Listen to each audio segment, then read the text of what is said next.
오늘 본문은 암몬 사람 나하스가 이스라엘을 침공하는 그 장면이 나옵니다. 이스라엘 백성들이 가나안 땅에 들어가서 정착을 하는데 이 이스라엘 땅이 요단강 서편에 이렇게 주로 있습니다. 근데 요단강을 건너기 전에 요단강 동편에 땅을 차지한 분배를 받은 그 지파가 있는데 르우벤 지파, 갓 지파, 므낫세 반 지파, 므낫세 절반 지파가 요 요단 동편에 있습니다. 근데 이 요단 동편에 므낫세 지파가 차지하고 있는 땅 중에 있는 지역이 오늘 암몬 사람 나하스의 공격을 받은 그 길랏 야베스라는 그 지역이 여기에 있습니다. 요단 동편에 있습니다. 근데 이 길랏 야베스라는 이 그 지역 사람과 그리고 베냐민 지파인 사울이 속해 있는 베냐민 지파의 사람들과 관계가 좀 밀접합니다. 우리 사사기 19장에 보면은 그 행음한 첩을 데리고 오는 레위 지파 사람의 이야기가 나옵니다. 이 레위 지파의 첩이 그 결혼을 했음에도 불구하고 다른 지역에 가서 행음을 합니다. 그래서 그 행음한 그 첩이 자신의 친정인 베들레헴으로 가 있을 때 이 레위인이 이 첩을 데리러 가기 위해서 베들레헴으로 갑니다. 그리고 자기가 살고 있는 지경으로 올 때에 이 그 베냐민 지파의 땅을 잠깐 들러서 유숙을 하게 됩니다. 근데 거기서 이 레위 이 사람의 이 첩을 그 베냐민 사람들이 통간을 하고 죽입니다. 이 사건 때문에 이 레위 지파에 속해 있는 이 레위인이 전체 모든 이스라엘 백성들에게 이 사실을 알리고 그리고 이 사실을 난 이스라엘 모든 지파 사람들이 이 베냐민 지파를 상대로 해서 전쟁을 벌이게 됩니다. 그래서 나머지 지파와 이 베냐민 지파가 함께 전쟁을 하는데 몇 번의 전쟁을 통해서 이 베냐민 지파가 완전하게 그냥 패배를 해버립니다. 그리고 나머지 모든 지파가 함께 총회로 모여가지고 무엇을 결의하냐면 우리는 절대로 이 베냐민 지파와 서로 교류를 하지 않겠다. 그리고 그 어느 지파의 여인이든지 베냐민 지파의 사람들에게 절대로 결혼감으로 처녀를 주지 않는다라는 그 약속을 이 총회에서 합니다. 그런데 이 베냐민 지파가 완전하게 패배를 하고 그 지파 자체가 사라질 위기에 생긴 겁니다. 그런데 이 베냐민 지파도 이스라엘 지파의 한 지파지 않습니까? 나중에 돼서 이 베냐민 지파가 사라질 위기가 되었을 때 이스라엘 지파 나머지 지파 사람들이 이제 그 대책을 세운 게 뭐냐면 그렇다고 한다면 이 베냐민 지파를 위해서 우리가 처녀를 어디서 데리고 와야 되겠다. 자기들의 자녀들을 주지는 않고 이 베냐민 지파 사람들을 위해서 처녀를 주기 위해서 어떤 그 대책을 세우냐면 이 길랏 야베스 지역에 갑니다. 왜냐하면 모든 총회가 모여서 베냐민 지파와 서로 교류를 하지 않겠다라고 할 때 이 길랏 야베스 지역의 사람들이 참여를 하지 않은 겁니다. 이걸 꼬투리를 잡아서 이스라엘 백성 나머지 사람들이 이 길랏 야베스에 쳐들어가서 남자, 아이, 노인, 여자 할 것 없이 다 전멸시킵니다. 그리고 누구만 남기냐면 결혼을 하지 않은 처녀들만 남겨서 이 베냐민 지파 남자들을 위해서 이 아내를 삼도록 사실이 이 사사기에 기록이 되어 있습니다. 결국은 이 길랏 야베스 지역에 있는 사람들은 베냐민 지파와는 아주 밀접한 관계입니다.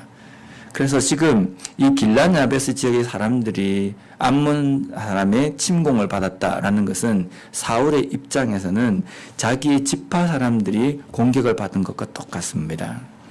그래서 암몬 사람 나하스가 이 길랏 야베스를 침공해서 그들을 조롱하고 이스라엘 전체를 내가 그런 식으로 경멸하겠다, 조롱하겠다라고 하는 이 말을 들은 사울이 이스라엘 전체에 또 전령을 보내서 만약에 이 전쟁에 너희들이 함께 하지 않으면 너희들의 소도 내가 다 찢어버리겠다. 이런 식으로 협박 아닌 협박을 합니다.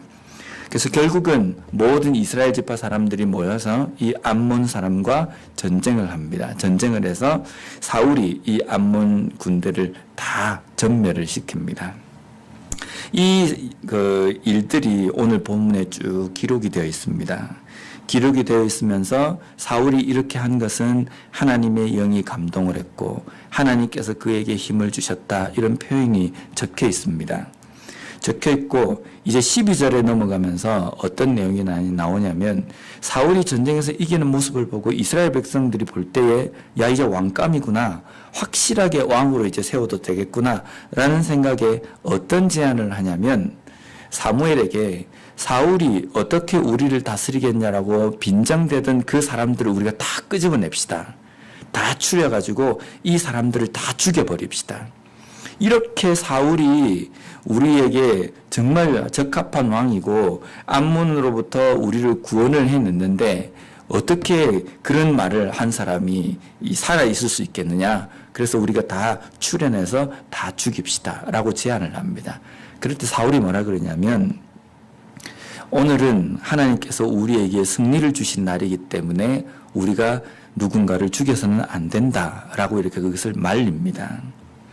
여기까지 이 사건들을 이렇게 쭉 보면 하나님께서 사울을 통해서 분명히 새로운 이 나라의 정치를 시작하시고자 사울에게 힘도 주시고 지혜도 주시고 또 암몬과의 전쟁에서 승리도 주십니다. 하나님께서 왕을 세우고자 하는 그 이스라엘 백성들의 그 동기를 악하게 보시지만 하나님께서는 분명히 그 광야에 있는 이스라엘 백성들에게 율법을 주실 때에 앞으로 이스라엘의 왕이 세워질 때에라고 하면서 왕의 조건에 대해서 쭉 이렇게 이야기해 줄 때 보면 분명히 하나님께서도 이스라엘 백성들의 이 계획 가운데에 왕이라는 제도를 생각하고 계셨다는 겁니다. 근데 단지 그것이 이스라엘 백성들의 요청에 의해서 시작된 것이기 때문에 불순한 어떤 동기로 시작이 되었지만 하나님의 이 왕을 세우고 이스라엘 백성들을 다스리게 하는 이 일에 하나님의 뜻이 함께 하셨다는 겁니다. 그리고 또한 사울 또한 대외적으로 왕으로서 싸움에서 승리할 수 있는 전략의 그런 자질도 갖고 있고 또 오늘은 보면 사울이 또 겸손하기도 하고요. 그래서 사울의 입장에서는 하나님께서 주시는 그 힘으로 이스라엘 백성들을 충분히 다스릴 수 있는 출발점이 되는 것이 오늘 이 시점입니다. 우리가 자주 그런 이야기를 합니다. 초심을 잃어버리지 말자. 초심을 잃어버리지 말자. 이 말은 왜 나오냐면 시간이 지나면서 초심을 잃어버리기 때문입니다. 시간이 처음에 초심이라는 것은 내가 그 일을 맡을 때에 두렵고 떨리기도 하고 내가 이것을 감당할 수 있을까라는 생각도 들고 그러니까 기도하게 되고 그러니까 하나님만 바라보게 되는 겁니다. 그러면 그 사람에게 하나님께서 함께 하셔가지고 그 일을 감당하게 해주시거든요. 근데 그 일을 감당하다 보면 서서히 마음 가운데 어떤 생각이 드냐면 처음에 겸손하고 하나님께서 하셔야만 한다라는 그 생각이 사라지고 내가 하고 내가 뭔가를 이룰 것 같은 생각이 드는 겁니다. 그래서 하나님께 기도하지 않고 나 자신을 믿고 나 자신이 가지고 있는 그러한 것들을 의지하는 그러한 모습으로 변해버린다는 겁니다. 우리는 사울의 뒤의 행보를 우리가 잘 압니다. 이런 사울이 하나님께서 함께 하시고 하나님만 붙들 때에 하나님께서 그에게 이 직분을 잘 감당하도록 해주실 텐데 그가 이제 뒤에 가서는 자신의 힘과 자신의 능력들을 의지하면서 이 초심을 잃어버립니다. 초심을 잃어버린다는 것은 하나님을 떠나는 것이다. 떠나는 그 모습과 똑같다라는 겁니다. 오늘 우리의 삶에서도 하나님께서는 어떤 일을 감당할 때에 우리에게 힘과 지혜를 주십니다. 또한 우리가 어떤 일을 맡을 때에 나는 부족하고 능력이 없기 때문에 하나님께서 나에게 힘을 주셔야 됩니다라고 우리가 겸손하게 하나님만 바라보면서 기도합니다. 그래서 그 기도할 때 하나님께서 우리에게 응답을 주시고 또 도와주심으로 인해서 그 일을 잘 치러 나갈 때 우리의 마음 가운데 그 초심이라는 것, 하나님께서 하신다, 하나님만 내가 붙들어야 한다, 하나님만 바라봐야 된다라는 그 초심을 잃어버려서는 안 된다는 겁니다.